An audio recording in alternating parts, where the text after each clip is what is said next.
Del Evangelio según San Mateo. En aquel tiempo, acercándose Pedro a Jesús, le preguntó: Señor, si mi hermano me ofende, ¿cuántas veces le tengo que perdonar? ¿Hasta 7 veces?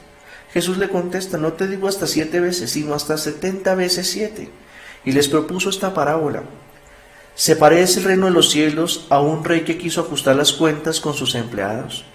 Al empezar a ajustarla, le presentaron uno que debía 10,000 talentos. Como no tenía con qué pagar, el Señor mandó que lo vendieran a él con su mujer y sus hijos y todas sus posesiones, y que pagara así.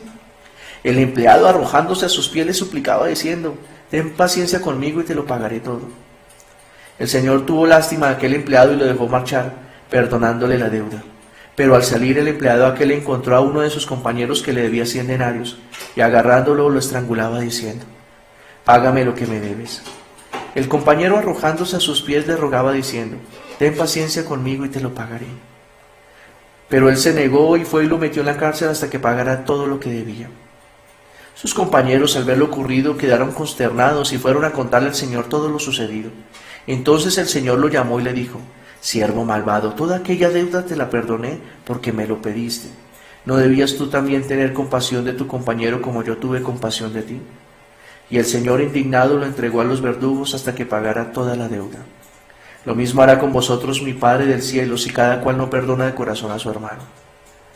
Cuando acabó Jesús estos discursos, partió de Galilea y vino a la región de Judea, al otro lado del Jordán. Palabra del Señor. Gloria a ti, Señor Jesús. Nuevamente aparece la imagen del reino, queridos hermanos, que hoy se unen a esta lectura atenta del Evangelio. Capítulo 18, versículo 21 al capítulo 19, versículo 1. Y mira lo hermoso de este relato bíblico que de verdad nos debe sorprender y llamar poderosamente la atención. El reino de los cielos. Eso es lo más importante, a lo que usted y yo deberíamos aspirar. El señorío, la potestad, la autoridad, la majestad, el reinado de Dios en mi vida, que Él sea mi Señor, que Él lo sea todo para mí. Y precisamente el personaje, el creyente, el fiel, el testigo del Señor tendrá que hacer un camino discipular. Y en este camino discipular habrá una exigencia, el aprender a perdonar, es decir, identificarse con el plan divino, con la propuesta de Dios, con el llamado que Dios hace a toda la humanidad a vivir en el perdón, en el amor y en la práctica de la misericordia. Y por eso lo primero que hace es coger a la cabeza de la iglesia, en este caso a Pedro, que representa a toda la humanidad, y nos dice: ¿cuántas veces tengo que perdonar? Hablando de la lógica del perdón, del amor y la misericordia para poder gozar del reino de los cielos. La exigencia discipular, la exigencia cristiana, la exigencia del fiel, la exigencia de aquel que quiere identificarse con el camino del Señor. Y es ahí donde Pedro nos va a dar a nosotros unas claves de lectura de frente a lo que entendemos por el perdón.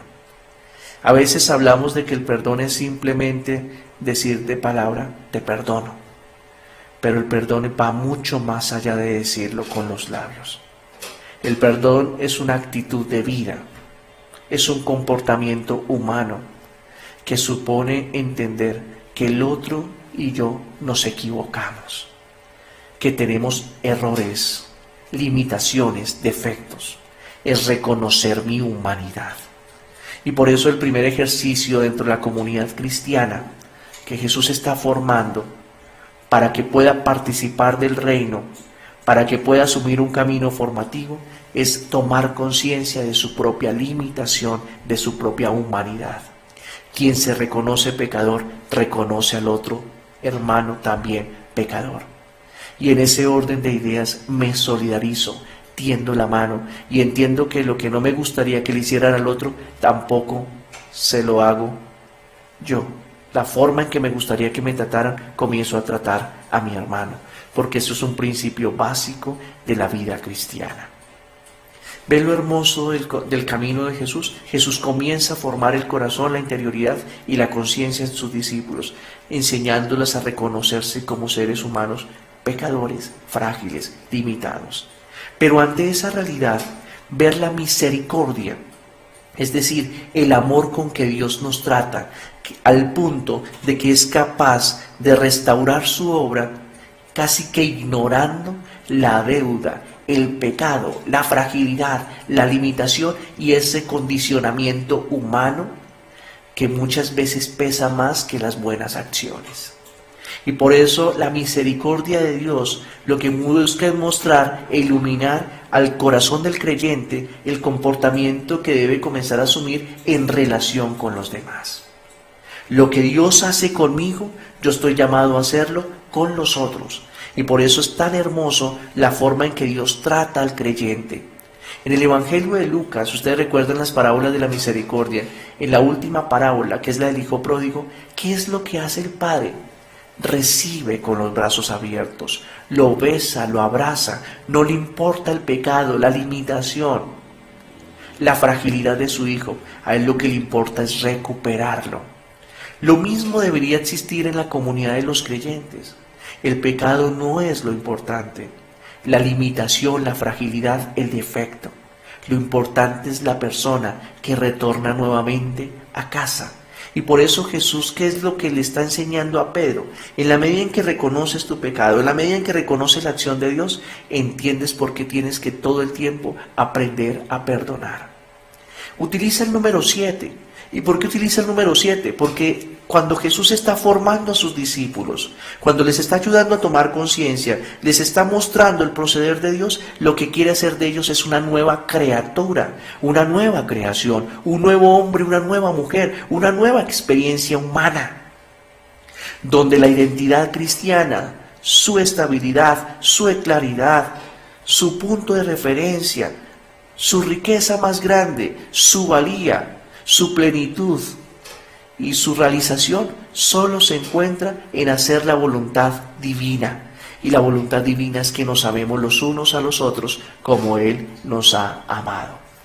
Por eso coloca esta imagen del ejercicio administrativo, para decir ustedes y yo sabemos contabilizar qué es bueno en nuestra vida y qué no es tan bueno en nuestra vida. Y si hiciéramos un balance de nuestra vida, de nuestra gestión, tendríamos que lamentarnos porque a veces pesan más nuestras malas acciones que nuestras buenas acciones. Y por eso lo que está diciéndole Jesús es, comienza a tratar como te gustaría que te traten. Entiende el proceder de Dios y lo que Dios quiere hacer de ti, una nueva criatura. Porque es así como Dios forma el corazón de sus creyentes, de sus fieles, de sus discípulos, de sus futuros apóstoles, para que puedan participar del reino de los cielos. Hoy tú y yo tenemos la oportunidad de hacerlo. Depende de ti y de mí acogerlo o rechazarlo.